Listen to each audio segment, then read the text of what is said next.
What the Actual Fork podcast is co-hosted by two intuitive eating registered dietitians, yours truly, Sammy Previte, owner of Fine Food Freedom, and Jenna Werner, owner of Happy, Strong, Healthy. We can't stand diet culture bullshit and love keeping it real. Our mission is for all humans to believe that they are made for so much more than chasing a smaller body. We are also here to share with you that food can be fun and pleasurable again. Although we are medical professionals, we are human too. We are not afraid to share our deepest, darkest secrets and how years of our lives were taken by diet culture. We started this podcast so no human has to feel alone in their journey towards food freedom. So get comfy and join us for a casual convo where you can expect to laugh, cry, learn, and grow. Hi, Jenna. That's how I'm starting this. Hi, Jenna. I was checking in the corner to see if you're actually recording or just saying hello. No, I'm literally saying hi, Jenna. You can say hi back if you want. I miss you. I just would like for the record to state that Sammy's in a turtleneck and I was in a tank top, even though I'm in New Jersey and she's in Florida. Yes. Yes, I figured I would start the conversation with a casual hi because literally we never get to see each other and we're just basically recording a conversation today, like just off the cuff. We always do better this way anyway. It's a lot more natural. Yes. Not to say that our guests aren't amazing. No, the best. They usually make us nervous. That's why. Exactly. Especially the purpose of this episode is to hype us all up for what is to come, and nervous and excited, I think, are two very good words to describe it. Yes. And so I think with that, I mean, I guess we should probably say that this is the official last episode of season 1 of What the Actual Fork podcast. And season 1 was a year and a month long, which is amazing. Like, you guys have been with us. Those of you that have been with us from the beginning have been with us for, I think it was 50 something episodes. And we haven't missed 1 week since end of March when the pandemic started. And we're so grateful. It's crazy to think about. March of last year was when we started this. And now I'm like looking at a calendar. It's like, April. What day is it? We're recording this on 420. Oh my God. Happy 420, everybody. Happy 420. Well, because we don't drink alcohol or smoke weed or do anything like that anymore. So why would we even know?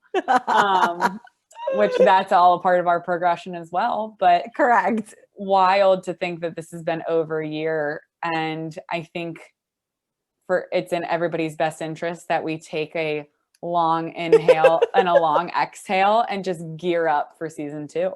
100%. We launched this. We've talked about this so many times at this point, but we launched this on a whim, not on a whim, but we weren't ready to launch. We did a prep and had a bunch of episodes ready to go. We just said, today's the day.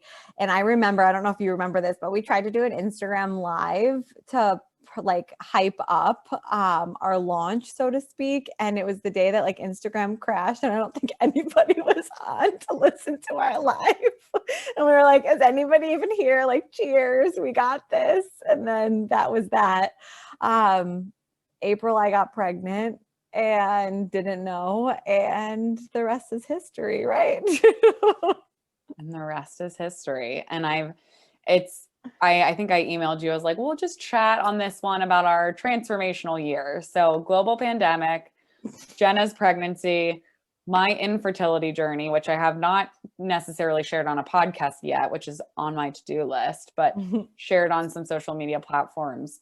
So it has just been a shit storm of a year, but also so beautiful and transformational in so many ways. And it's been so cool to be able to have this platform to obviously your support, but to just talk with so many people and learn and grow. And now just be able to be wow, we've had over, what is it? I don't even remember the number of downloads now. I think we're up to 230 something thousand downloads, which is insane. like incomprehensible at this point. It's insane. Yeah. And So amazing. yeah. And we're so grateful. Yeah. So grateful.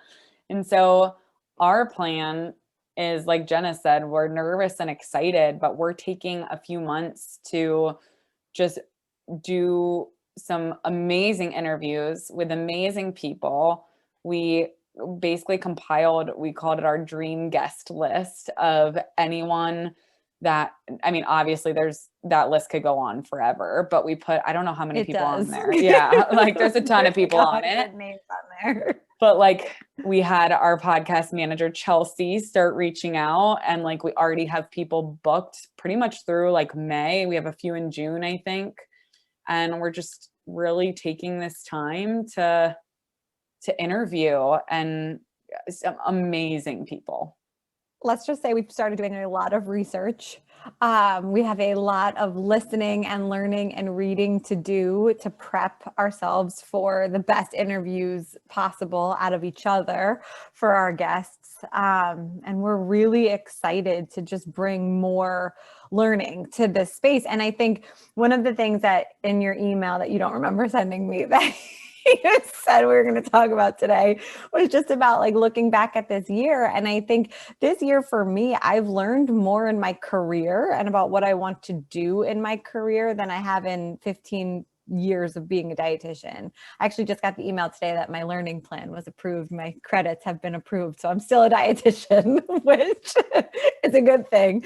But it's like, I've learned so much through our guests and with our guests and from you and just from just being in this space in these past 12 months, more than I have in 15 years, like hands down. And we've said that we love to fuck up in public. And I think that that has shown, and I hope that you guys have learned so much with us. Yeah. Yeah. I love that. And I think I couldn't agree more. I mean, just the guests that we learn from, again, you and your experiences, and it's crazy because I think a lot of people start, and I don't know if I might be really stereotyping right now, but I think a lot of people like start a podcast to teach, which maybe a part of us thought that was part of it. And of course people do learn a lot just from, the reviews we've gotten, like people really do find it helpful. But I feel like when I think of our podcast, I think of like growth and like learning. I don't think of like teaching, even though I guess that's also a part of it. So it's so interesting to think of it that way. It's so true. I mean, I think I've learned more than anybody that's listened to the podcast, which it's a really special thing. I mean, we've intentionally created a space where we can have people who are masters of their craft really come on here and teach lessons and opportunities. And it's a really beautiful thing. And I don't know why people listen to our podcast, but I hope it's to be inspired and to learn something in like a very fun and light way. That's really what I hope every time we turn on record. And I think we do a good job at it. I would have to agree. And I think people come on for many different reasons, but I'm excited to continue to expand our learning and growing and have conversations about, just like we've started, just the tip of the iceberg, but everything from nutrition to body image to sexuality, gender, race, like there's social justice issues, like there's just so much, like, and I think as we've learned in our field, especially being intuitive eating dietitians, like it's not about the food, like it's not at all. And if you want to be a true intuitive eating dietitian or be in the field and truly support health at every size, like it has, like it's so much deeper than that. And I think that's why it's been so transformational, because the world has also been transforming outside of just our field over the past year.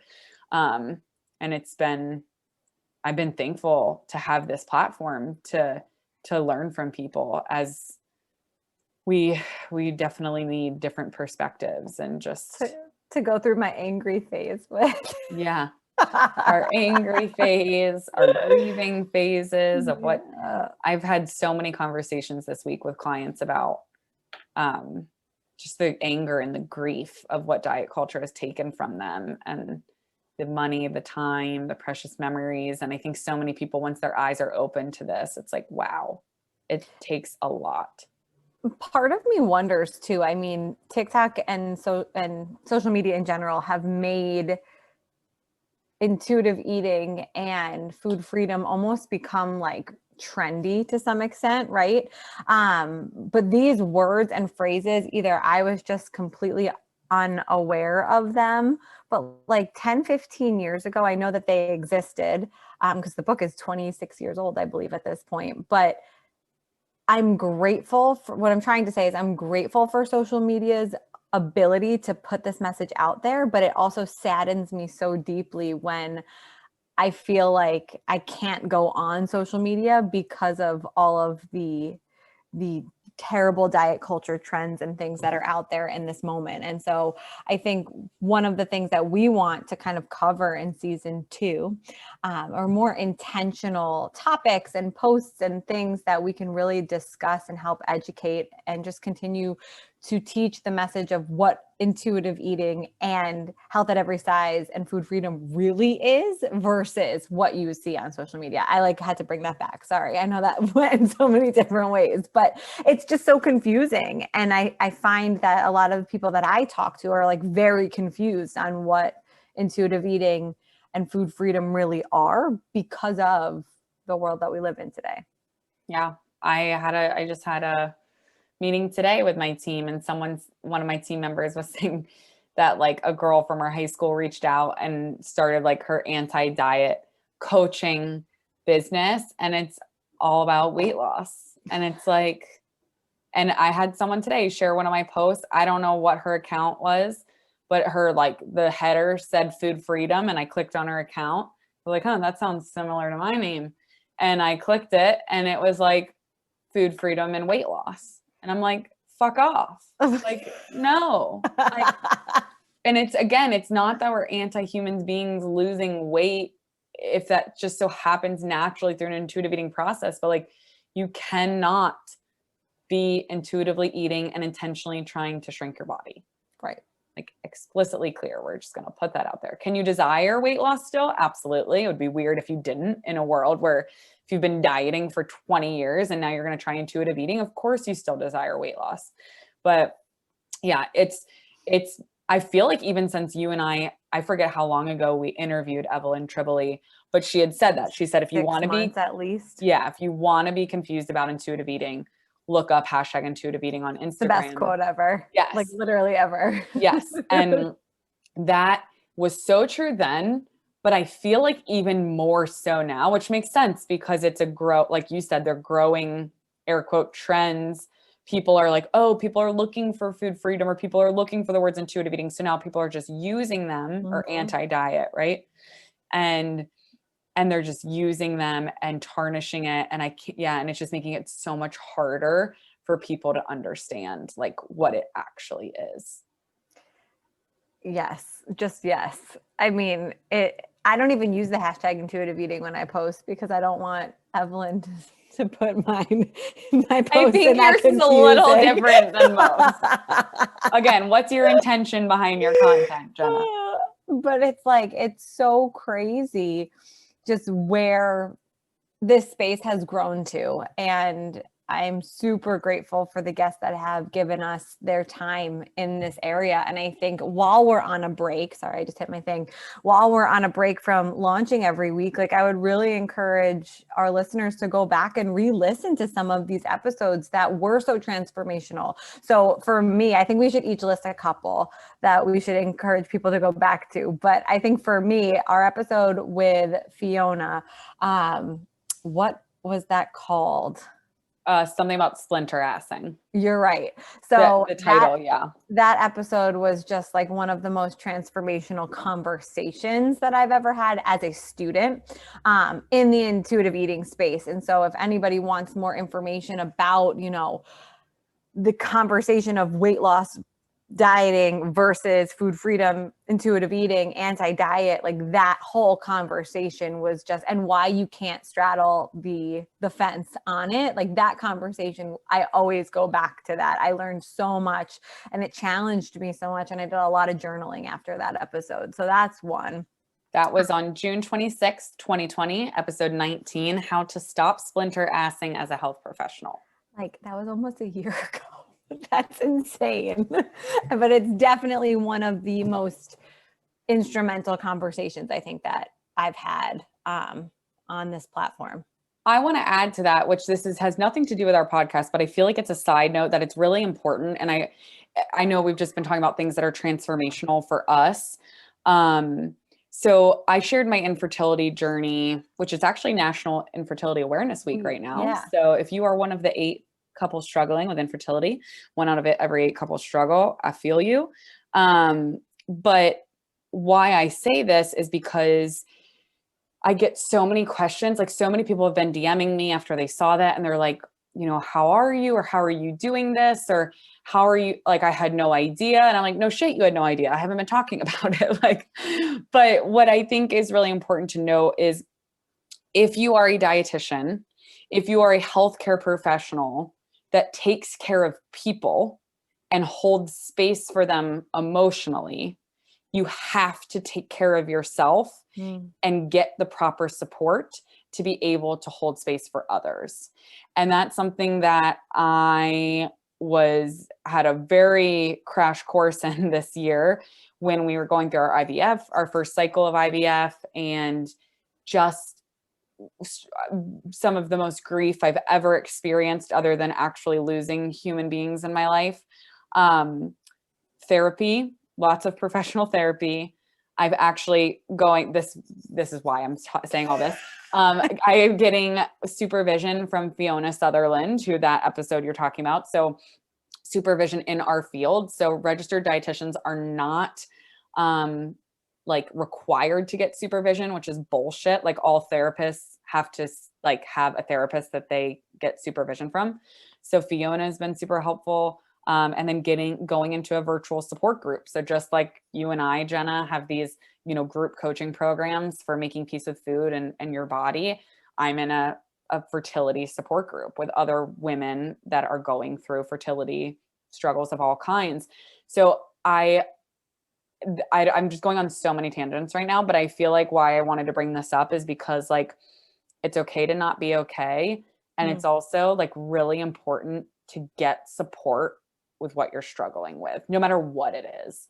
And Fiona, I feel like what I love about her, I listened to a podcast that she recommended to me, and it was saying like, when you're struggling, right? When you have a problem in your life, who do you want to go to talk about it with? So you think about that person in your head. What are the characteristics they have that make you want to go talk to them? And that is Fiona Sutherland. Like, so when I was like, oh my gosh, like I need additional support. Like, how am I going to hold space for these people when I'm struggling so deeply and grieving? Like, she was such a light in my journey. But she holds space, right? And she's just like the master of holding space for people. So I just went on like so many different areas, but I just pulled that back very, very well. Well, I just felt like I had to, to toot Fiona's horn just because I know she's been so transformational in your journey. And for me, like, I don't feel like I would have been able to show up in this space over the last year if I didn't have her as well. So Fiona, if you're listening, I might be reaching out when I'm ready to see clients again. Yes, which I've told you. I'm like, you need supervision. So for anybody listening, Fiona's account is at The Mindful Dietitian. So I just think it's important to give her credit because she's been so transformational for our field, you know. But personally, for you and I to be able to be who we are today as practitioners. It's so true. Okay, now give me an episode that you want people to go back and listen to. Ooh, this is hard. I know there's so many. I'm going back. I'm scrolling through. I'm trying to think where I jumped to first. I'm going to just stop scrolling because I saw it and I just put it up on my story the other day. I meant to text you about this as I shared it, an old one, and we got like over 200 swipe ups of people listening to it. So I put up a post about thin privilege. That was a And good one. I think people think that I made that term up, that I was saying like I have thin privilege, and they think that they thought that I was like pulling that out of the air.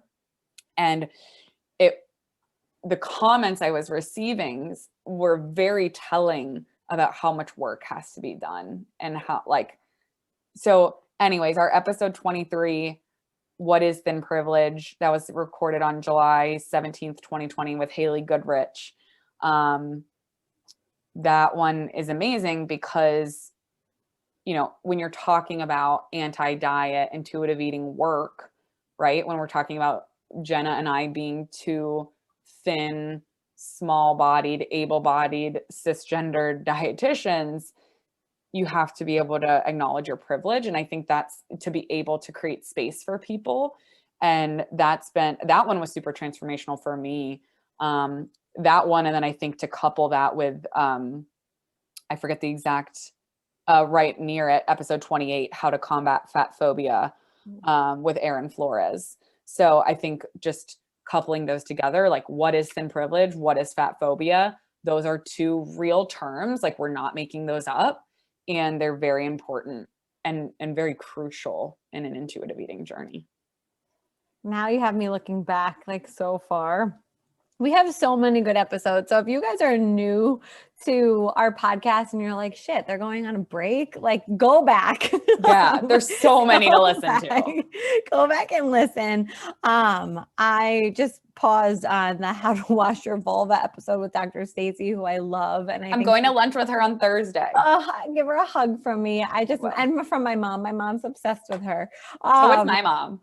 But I think like that episode too, and like just to find some of these names, I mean, the information that she shares on all of her platforms that always go viral, it's just education of things that you sometimes look at it and you're like, is she really educating on this? Like people really don't know it. And then you read it and you're like, wow, like so many people are so misinformed on so many topics about health and wellness and female health. And like her page is incredible, evidence-based. And through her, you can find so many other incredible OBGYNs and doctors that she vets and supports, which I think is really important too, that give real information out. That's a great episode. And again, every single one of our episodes, now that I'm in that space now, I'm like the April area, they're all still relevant because we have COVID-19 in a lot of the titles of these, and COVID-19 is still happening,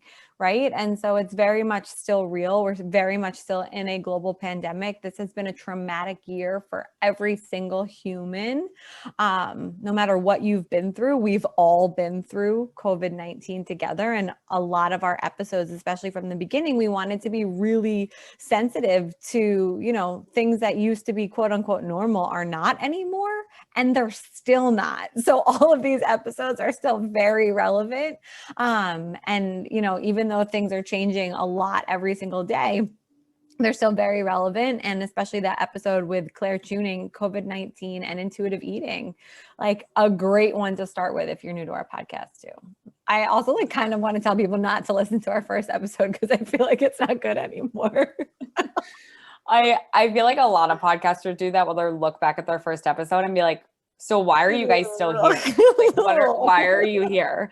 Like cringy. It's cringy for sure. But there was a lot of hope in our voices and we're still here today. I just feel like I'm scrolling through all of them. So many specific episodes too. We already talked about the one with the OG of intuitive eating, Evelyn Tribole, episode 35. Can you lose weight while intuitively eating? Definitely recommend going to that because that's probably, I'm going to assume for you, this number one question you get in your inbox and DMs. So going there, changing your negative self-talk or your negative self-narrative with Anna Sweeney. She coins herself the disabled dietitian on Instagram. that one brought us both to tears. I often send people that one in counseling just because the negative thought loop is so loud on this journey. And so I just think Anna did such a beautiful job of navigating that conversation. I feel like we laughed a ton on episode 42, pronouns, gender identity, and recovery with James. They did an amazing job breaking down all things with just gender identity. So I loved that episode. Same. So good. There's just so many. I knew this was going to happen. I think not prepared, as you can well, tell. I just think we should like call them all out because it's like, and again, everyone just like open your phone and like scroll through them and find what jumps out. I know we got so much positive feedback on episode 54, PCOS 101 with yes. Julie Duffy Dillon. So many people were just like, thank you. Like, yes. I've only been told to lose weight with PCOS. So thank you. And I would be a bad wife if we didn't shout out the husband pod. I mean, I got so much good feedback on that one, just from a perspective of, relating the journey of dating our husbands and like how our growth has impacted them. That was a great episode. I think it's lighthearted and fun. It's a really, really good one. And the one I'm on right now, how trauma is stored in the body with Susie. That was incredible also. That feels like so long ago. That was July, but that was a great episode as well. That was an amazing one. And I feel like we like strategically reached out to her because we were having like traumatic responses and we were like, we need therapy. Talk to me. Talk to us. And so now that we've listed every single episode that we've ever done, I hope you guys enjoy the pause while you re-listen to all of these episodes. I mean, the ones that we didn't list, they're all amazing. I think truly we're just so grateful that you're still here and excited to bring you some heat coming up. Yes. And I feel like one I'm going to end on, which we haven't called out, but the intuitive eating clients share all. Yes, they worked with Find Food Freedom, but I know that you and I do very complementary work, Jenna, we do very similar things. If people are saying like, what will it look like for me to work with an intuitive eating dietitian? What is progress? Like, what am I going to get out of it? I had a lot of people reach out that were like, that makes so much sense. Like, because I think it comes back to when people are like, well, if I'm not working towards weight loss, what am I doing? Like, what am I going to do? And I think that episode laid out like how your relationship with food and body and movement will change. And I know it stands true not only for Find Food Freedom clients, but also happy, strong, healthy clients as well. Absolutely. That was a very popular episode too. We had a lot of great feedback on that. Yeah. So now you know how we are with launches and timing. We're pretty informal people, but right now our season 2 launch is slated. I don't even know if we should say it. We can say it just to give us a little accountability. It's slated for Friday, August 6th. But I think what's important, like how we were just highlighting all these episodes, we're going to be continuing to pump out on social media some highlights from our previous episodes. So it'll help you guys be like, oh yeah, like I definitely didn't listen to that one. That's a great one. Because these are great to catch up on before season 2 comes out. So you're not behind. Yes. You're just like, yes. Yes. So basically, definitely keep your eye out for all our social posts and re-listen. And again, leave us comments. DM us of what you want to hear, what the actual Fork Pod handle on social media. There might be a few like summer pop-up surprises of episodes if something crazy in the media happens and we have to address it. We definitely won't hold back. So you still may hear from us, but I think between social media, call outs and DMing us of what you guys want to hear, and just rest assured that we have some freaking amazing guests lined up for season 2. Fire. Anything else you want to say, Jenna, before we part? Just thank you. I love you guys. Sammy, I love you. I'm so grateful for this experience, and I'm glad we're still here.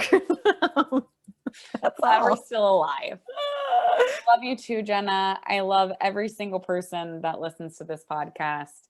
And we can't wait to see you at season 2.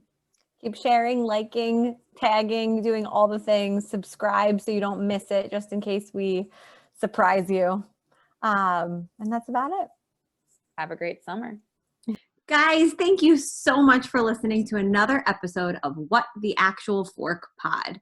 We know there are a lot of pods out there, and we are so grateful that you are here listening with us. If you enjoyed this episode, please be sure to subscribe, like, share with all your friends and faves, and follow along with us on social at What the Actual Fork Pod. We promise to continue to bring you the hottest topics, greatest guests, and the most fun you can possibly have while fighting diet culture bullshit. We love you, we appreciate you, and we will see you next week for a lot more fun.